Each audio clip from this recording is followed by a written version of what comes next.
Before I get started tonight, I just want to give a big thank you to Tyler Mann. He donated a new microphone to the channel. Thanks a lot, man. I really appreciate it. Everybody check out his YouTube channel. There will be a link in the description below. And without further ado, A Nightmare on Elm Street 2, Freddy's Revenge. The novelization of the film by Jeffrey Cooper. Chapter 6. "This is amazing," said Lisa, studying the talon-tipped glove that Jessie had recovered from the cellar that morning.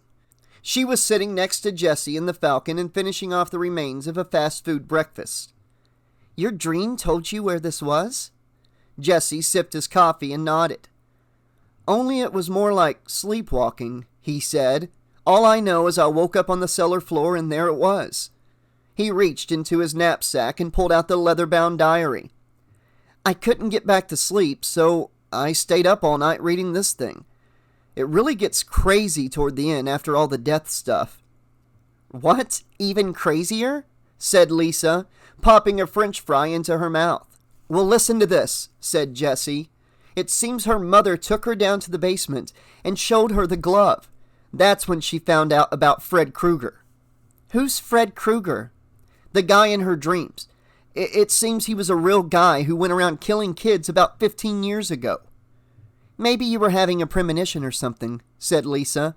"You know, like those guys who help the police solve crimes and find missing people. Anything like this ever happened to you before?" "Not really." "Is that what you think? You think that's what it is?" "Could be. Anyway, don't worry about it. That diary would give anybody nightmares, Jessie." "I guess," said Jessie, already starting to feel a little bit better. Obviously, there was a logical explanation for all of this. All Jessie had to do was figure out what in the hell it could possibly be.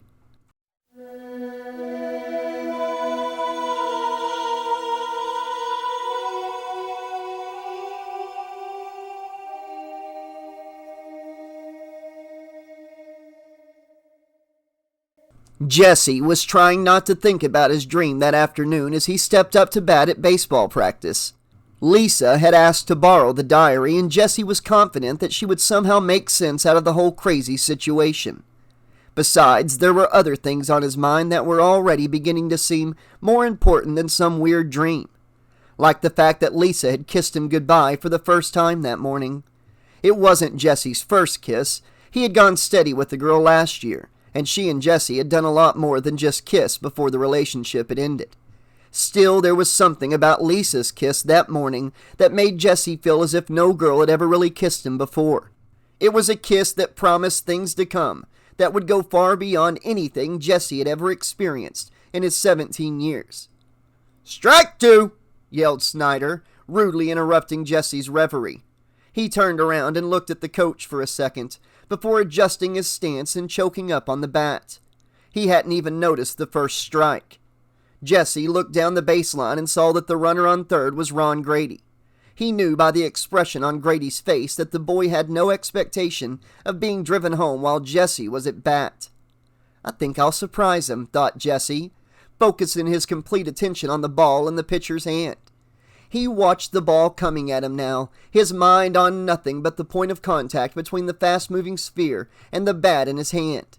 He connected with a solid crack, slamming the ball past the pitcher and reaching first base just as Grady touched home plate to score the winning run. "You hit that ball pretty good, Walsh," said Grady in the locker room after practice. "It was okay," said Jessie modestly. Everyone on the team had congratulated him on his playing that afternoon, but hearing it from a guy like Ron Grady was an unexpected bonus. "Who told you to choke up that way?" asked Grady as he finished buttoning his shirt. "My dad," said Jessie. "He played in the minors for a while, whenever he got out of college." "No shit," said Grady, genuinely impressed. Jessie shrugged and finished dressing. He wasn't sure that a guy like Grady could ever really be anybody's friend, but it sure would be nice not to have him as an enemy. "Schneider shouldn't have called you out on that double," said Jessie, recalling one of several bad calls the coach had made that afternoon. "Yeah," said Grady. "Snyder's got a stick up his ass today." Jessie laughed. "Snyder's always got a stick up his ass," he said, and Grady nodded in agreement. Of course, the conversation might have taken a whole different turn if either boy had heard Schneider enter the room a few moments earlier.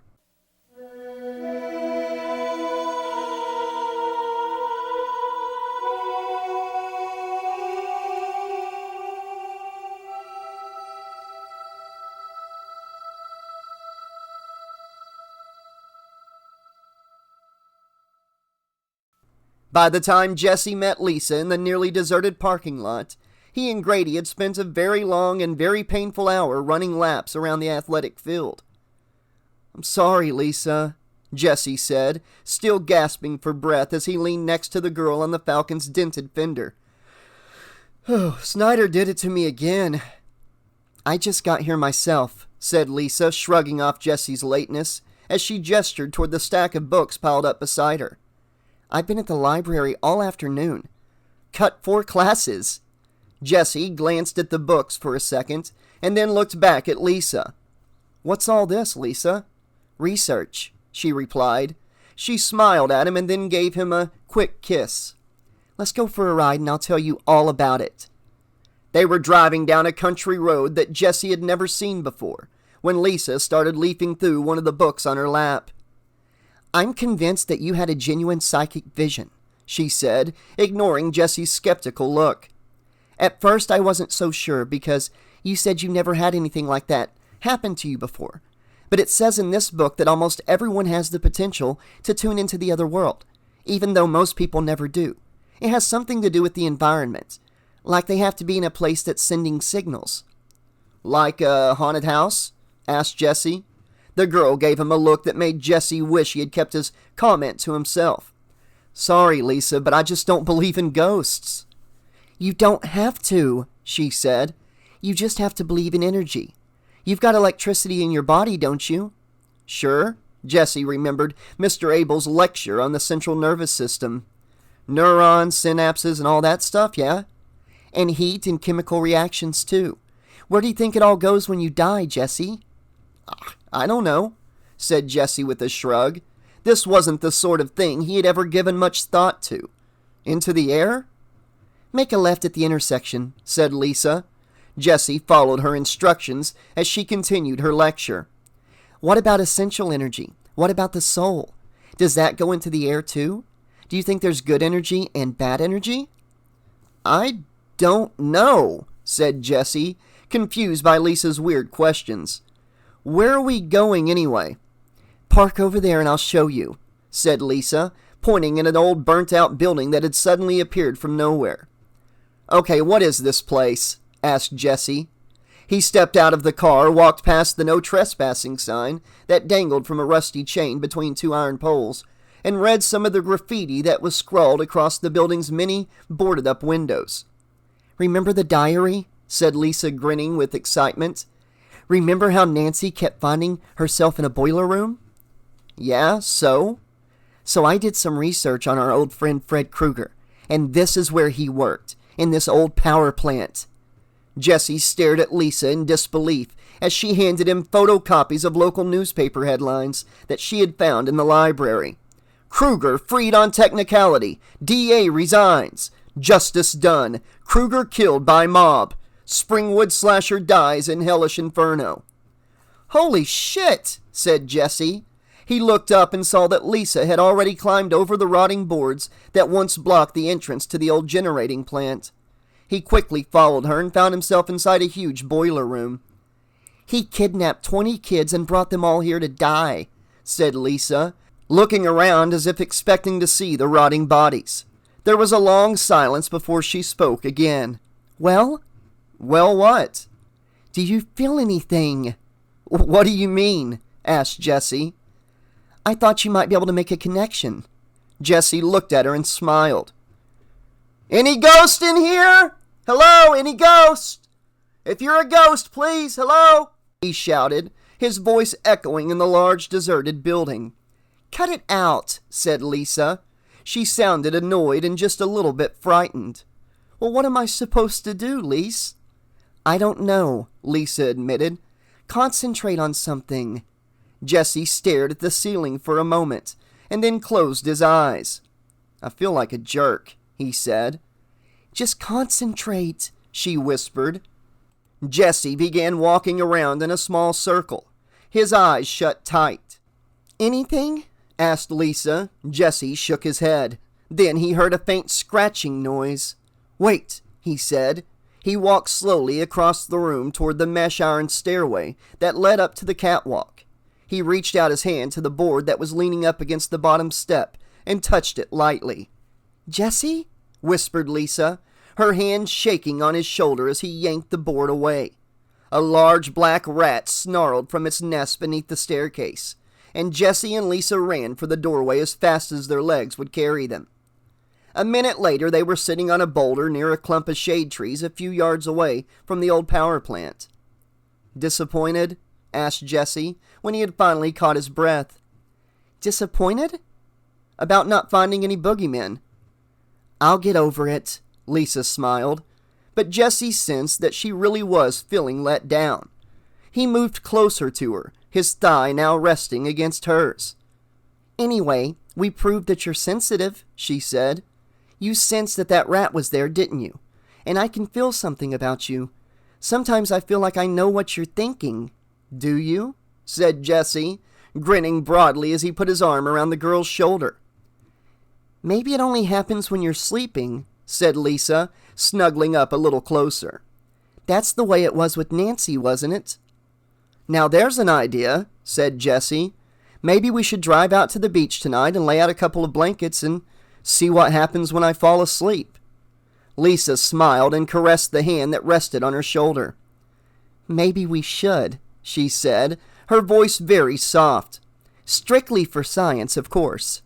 Oh, of course, said Jesse, his lips now almost touching hers. If you're sure you wouldn't mind being out on the beach with a potential lunatic. Ghostbusters are fearless, whispered Lisa. Then they were in each other's arms, and this time the kiss was for real. Jesse felt the blood pounding in his temples as Lisa pressed her body tightly against his, her tongue hungrily exploring the inside of his mouth. This was the kind of kiss Jesse had waited for all of his life, and Lisa was the girl he had always dreamed it would happen with. He slid his hand underneath her shirt and was thrilled to find that she offered no resistance. And then he pulled away, an agonized expression on his face. What is it? Asked Lisa. Jesse just shook his head and groaned. His forehead was throbbing, and his skin felt as if someone had set it on fire. He had never felt anything this intense before in his entire life. Every part of his body, from the soles of his feet to his tingling fingertips, had suddenly begun to hurt all at once. It was almost as if his total being were undergoing some sort of bizarre transformation. It's gone now, he said, the pain suddenly subsiding abruptly as it had begun. Oh, Jesse, said Lisa, throwing her arms around the boy and holding him close. You definitely are going to have to get some sleep. Jesse stared at the old power plant and nodded his head. He wondered if he would ever sleep again.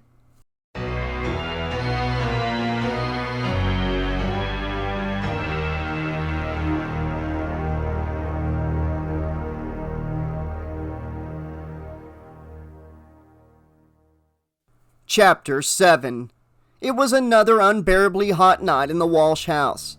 Jesse heard thunder in the distance as the storm was moving in. As he tossed and turned in bed, sweat pouring down his body while he struggled in vain to find a comfortable position. Might as well read for a while, he thought, reaching out to switch on the lamp at his side of the bed. He touched the lamp and abruptly pulled his hand back in pain. The switch was red hot, and the plastic lampshade was beginning to melt. Jesse sat up and looked around. The room was literally hot as a furnace. On his bookshelf, a candle had melted into a sticky pool of wax. The laminated shelf on which the candle stood was bubbling gently, and a record he had left out the night before was hanging limply over the edge like something out of the Dali painting his art teacher had shown the class last week. And where was that annoying scraping sound coming from? Jesse stood up and cautiously followed the sound to his desk drawer. He put his hand on the drawer pull and took a deep breath. The last thing in the world I want to see right now is another rat, he thought. Then he opened the drawer and found out that he was wrong. The last thing in the world he wanted to see right then was Fred Krueger's glove, its fingers moving independently, scraping little cuts in the bottom of the desk drawer. He slammed the drawer shut and listened to the sound of his own heart beating. And then he became aware of another noise off in the distance. Swish, thump, swish, thump. Jesse slipped into his jeans and stepped out into the hallway. The sound was coming from Angela's room. He pushed the door open and gazed inside. Angela was in the middle of the room, jumping rope and chanting. She looked at Jesse, smiled weirdly, and continued jumping and chanting without missing a beat.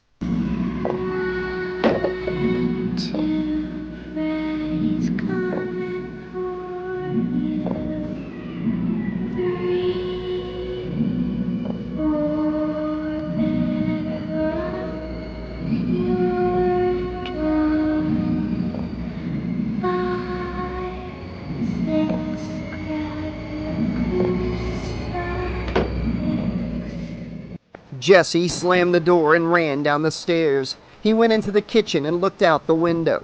There was a serious thunderstorm raging outside, with the strange bluish lightning that was almost too bright to look at. Jesse clapped his hands over his ears as the sky itself seemed to split open, a multiple flash of lightning followed by the loudest clap of thunder he had ever heard.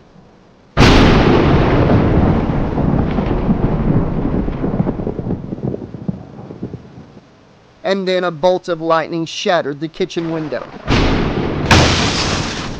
zigzagging its way across the room to destroy a pile of dishes that had been left on the counter overnight. Jesse stared in horror as a plume of black smoke rose from the spot where the dishes had stood just moments before. That bolt was meant for me, he thought, dashing out the door and into the street. It was still pouring outside, but Jesse was no longer on the familiar streets of Springwood. He was in the heart of the inner city now, walking down some dark, deserted street that he had never seen before. There was a dim streetlight on the corner, and beneath the light was a seedy-looking bar. Jesse went in. The bar was packed with the most degenerate assortment of characters Jesse had ever imagined. Prostitutes and their pimps were soliciting business from the drunks at the bar, while a gang of motorcycle toughs in leather and chains hassled a pair of transvestites in the back booth. Jesse ignored an obscene gesture from a grossly obese hooker and sat down at the bar. The bartender glanced at Jesse and drew him a cold beer. Jesse nodded in appreciation and reached for the glass.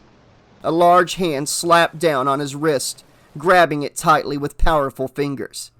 Jesse looked up to see Coach Schneider standing before him, with a sadistic grin on his ugly, smug face. "He likes pretty boys, you know," Grady had said, and for one fleeting moment Jesse almost wished that the large hand that had grabbed his wrist belonged to Freddy Krueger instead. And then Jesse was back at school, jogging around the edge of the gym floor in his bare feet. He couldn't remember how long he had been running, but his aching lungs and pounding heart told him that it had already been much too long. Coach Schneider watched from the side of the gym, indifferent to Jesse's pain as he continued to run endless laps. Every muscle in his calves and thighs seemingly strained to the breaking point. Round and round he went, the sweat streaming down his body, until he was sure he couldn't run another lap. He was about to collapse when he heard the coach's whistle blowing loudly in his ear. Jesse had hardly stopped running when the coach grabbed him and hurled him violently against the wall of folded wooden bleachers. "Hit the showers!" barked the coach, as Jesse scrambled to his feet and staggered into the locker room. And while Jesse showered, he envisioned the very strange scene that was being enacted at that moment in Coach Schneider's office. The coach had unlocked the equipment locker when he heard the first of the tennis racket strings snap. He stared at the racket and shook his heavy head slowly from side to side. It was very unusual for a string to snap while a racket was hanging on the wall. It was unheard of for a string to give off smoke before snapping. 3 strings had sizzled and snapped before the first basketball threw itself off the top shelf of the equipment locker. No sooner had the coach bent down to pick up the ball than 2 more balls flew out of the metal cabinet and landed at his feet. The 4th ball knocked a trophy off the coach's desk, and the 5th struck him sharply on the side of the head. Coach Schneider was still sitting on the floor when the first of the dumbbells went whizzing by. The 5-pounder just put a serious dent in the coach's filing cabinet, but the heavier one that followed managed to crack the reinforced glass of the office window. Gym equipment was flying everywhere now as the coach crawled slowly toward the locker, like a soldier creeping beneath a volley of machine gun fire. He had just dodged an especially vicious medicine ball when one of the jump ropes on his desk slithered across the floor, wrapping itself tightly around the coach's wrist before suddenly yanking him off balance. Schneider was struggling to free himself when a second rope shot off the top of his desk and looped itself around his other wrist. The coach was screaming for help when the office door slammed open, and he was still screaming as the ropes around his wrist dragged him out of the office and into the shower room. Jesse watched in mute horror as the coach was hoisted upward by his wrists, his hands tied in 2 adjacent shower nozzles, and his face turned to the tiled wall. Suddenly, his clothing fell away like so much soggy tissue paper. A stack of towels came to life, drawing blood as they snapped in midair at Schneider's exposed back and ass. The room was filled with steam now as a tall figure in a red and green sweater and a battered fedora slowly moved toward the coach.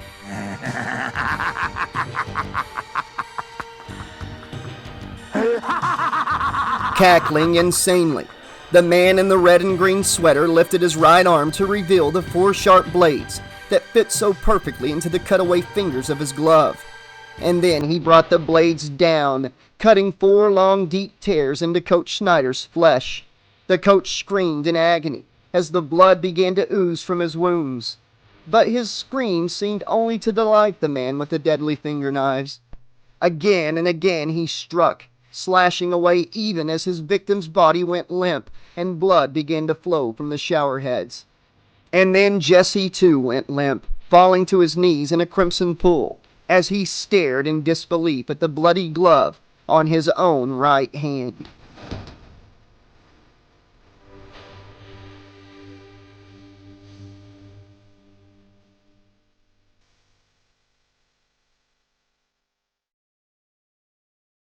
Ken Walsh was rudely awakened from a dream of his own when the police brought Jesse home that night.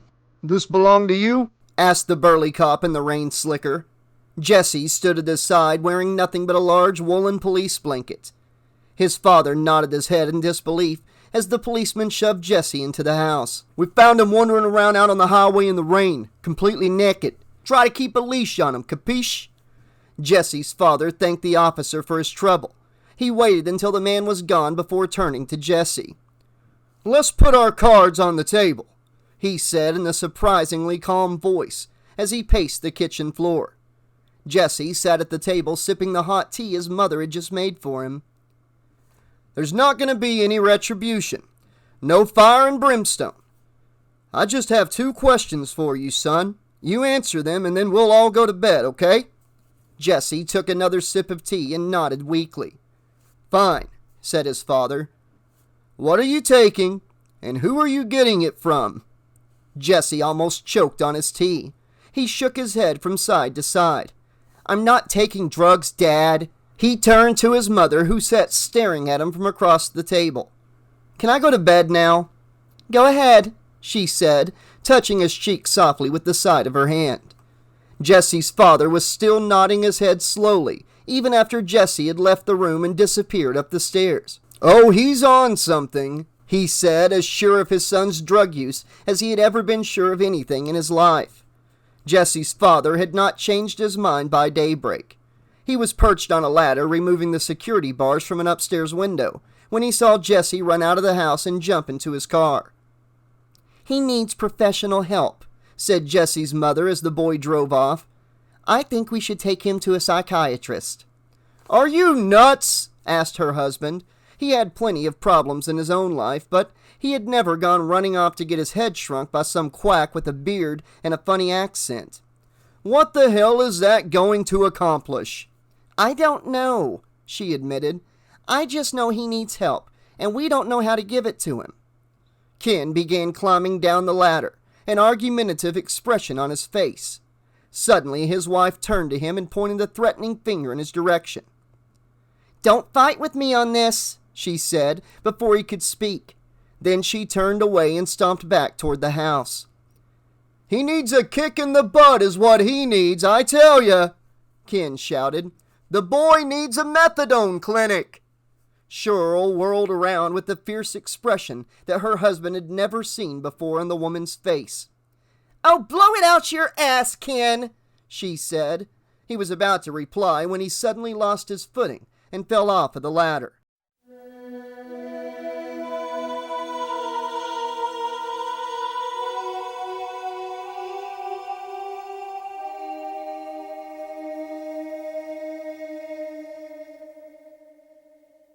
Jesse had hardly said a word to Lisa during the entire drive to school that morning.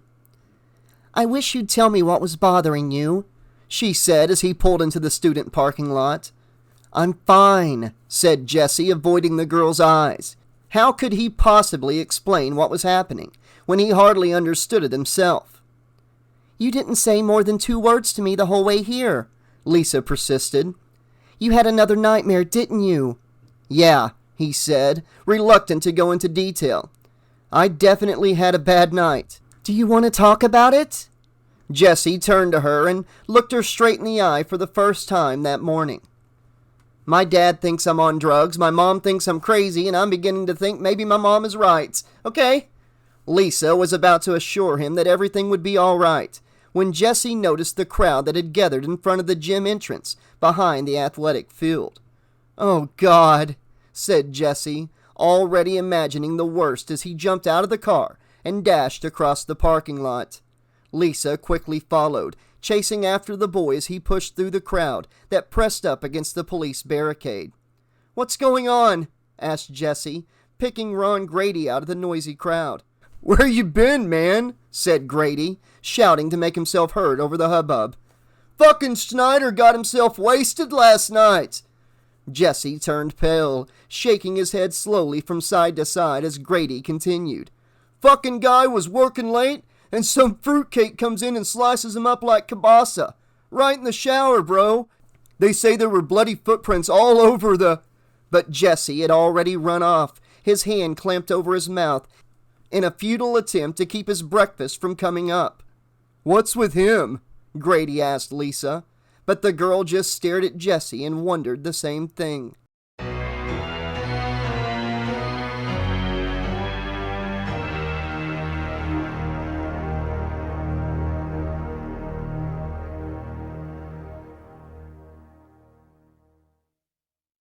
That night, an intruder visited the Walsh house. Slowly, he climbed the long flight of stairs from the cellar, and then continued upstairs to the 2nd floor. On tiptoes, the intruder quietly passed by Jesse's bedroom, and then paused before the room in which the boy's parents were fast asleep. He listened to Ken Walsh's loud snoring for a moment, before continuing to Angela's room and quietly opening the bedroom door. The little girl slept peacefully in her bed, oblivious to the shadow cast by the intruder, who stepped between the girl and her nightlight. Angela shifted her small body toward the center of the bed as a taloned glove reached out and pulled back the covers. The intruder leaned forward, his breath hot on the slumbering child's soft neck. "Wake up, little girl," he said, his voice hoarse and vaguely seductive. Angela opened her eyes and looked into the intruder's face. "What time is it?" she asked sleepily. Angela smiled sweetly as she gazed at her big brother, his face drenched with sweat and every muscle in his body tightly clenched. "It's late," he whispered in his own familiar voice. He looked around, wondering what he was doing in Angela's room in the middle of the night. "It's okay, go back to sleep." Angela nodded, closed her eyes, and instantly went back to sleep. Jesse reached out to cover her, and was startled to see the deadly glove of Freddy Krueger on his own right hand. Jesse spent the rest of the night in his room, drinking black coffee, and wondering how long a person could survive without sleeping.